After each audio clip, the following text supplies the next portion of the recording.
Stop comparing yourself to others. I assume you might have heard this line once before, but what could it truly mean and why would you? Ordinarily, as humans, we want to feel included, fit in, and measure up to standards others purposely or not set. At its core, comparison is something we humans do for the self-improvement process. Although most times, social comparison goes deeper than just improvement.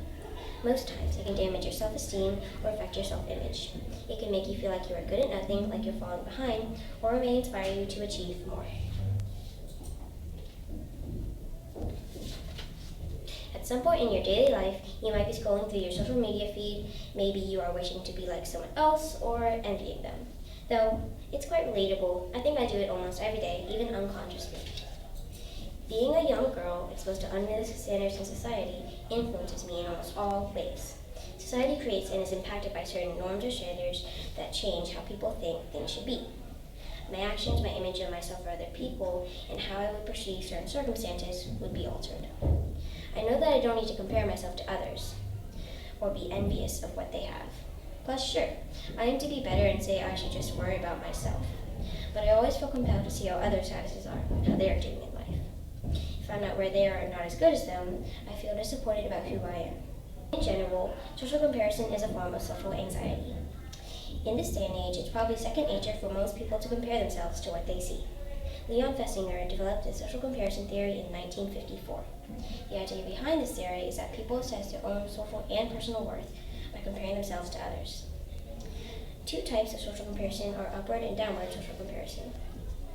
With upward comparison, you would feel hope and inspiration to improve on certain qualities. However, it can also make you feel dissatisfied with yourself, envious of how people can be better than you at some things. If you feel shameful or disappointed, you may possibly downwardly compare yourself to others. Downward social comparisons typically involve a person who has a lower quality or is obtaining a more minor thing than you. You feel appreciative for what you have, knowing you're better off than some people, that what you have is the worst thing. It might make you feel grounded or enhance your self-esteem. When you compare yourself to others, you might put yourself in a different group or level than them. Possibly you could see it as if they were on the same level as you wouldn't feel the need to compare because you both possess a seemingly equal amount of qualities or things. Upward comparison could come with you putting others on an unnecessary pedestal, expecting yourself to be like them. Would you want someone to like you only because you are trying to be someone different? Wouldn't you want someone to like you for you? You should feel confident about who you are, be your best self, but not for others. Your worth isn't determined or based on how others perceive you. Besides, you shouldn't strive to be like someone else, whether it's how they look, what they're good at, or trying to think and act like them. You are you, everybody is different, you don't need to follow a certain standard or trend. Nobody's telling you to follow it.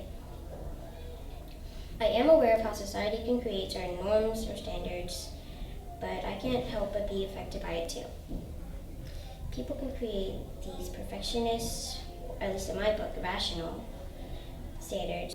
Although when I socially compare, I shouldn't be making the situation worse for myself.